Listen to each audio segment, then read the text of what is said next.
This is Transcend Media Service. My name is Kimberlye Kowalczyk, and I'm here today at the Tallwood Festival in Munich, Germany, where Amy Goodman, founder and journalist for Democracy Now!, is speaking today. Thank you very much for... It's great to be here. First of all, I'd like to congratulate you on receiving the Right Livelihood Award. Thank you very much. You were just in Sweden.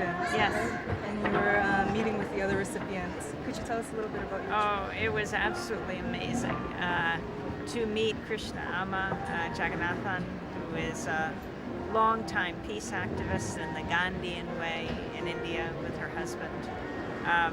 She came from India. She has taken on everything from shrimp farming to agriculture to landowners, forcing them to give land to the landless. Asha Hagi, who is a Somalian activist who believes women have to be a part of the peace process and has founded a group called the Sixth Clan because there are 5 clans, but the women are never included in those clans, and so she had women from every other clan join together as a Sixth Clan.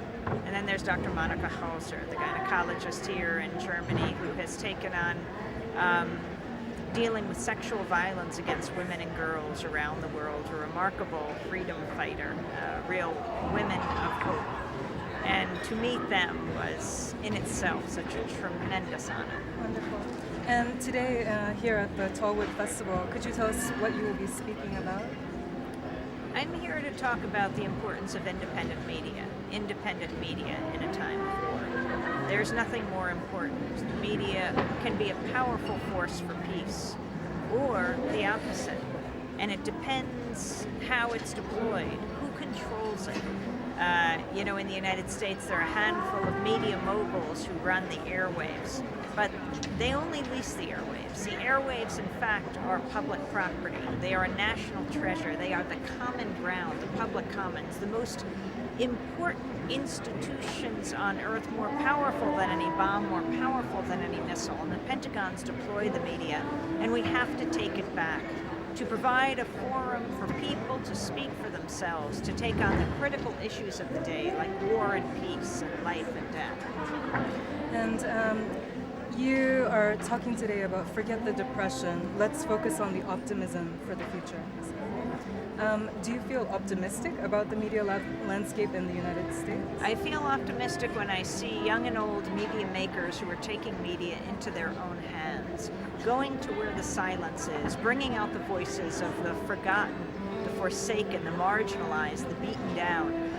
The fact is that those on television are this small circle of pundits who know so little about so much, explaining the world to us and getting it so wrong, beating the drums for war.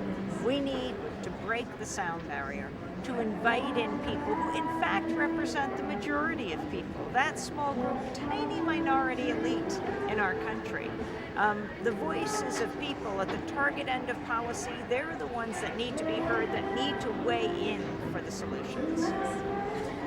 And your book that I see here on the table. That's our latest book, Standing Up to the Madness, Ordinary Heroes in Extraordinary Times. I wrote it with my brother David Goodman, as I write all my books. And it's about people standing up. It's about grassroots movements. Our book has also just come out in Germany, our first book. In English, it's called The Exception to the Rulers. And the idea is that should be our role, not just the motto of Democracy Now!, but all the media, the exception to the rulers. In German, it's a different title, and it basically says, don't ask questions, because that is the approach the media takes today, acting as a megaphone for those in power. Our second book is called Static. And the reason I show these is because each of these titles has really serious meaning.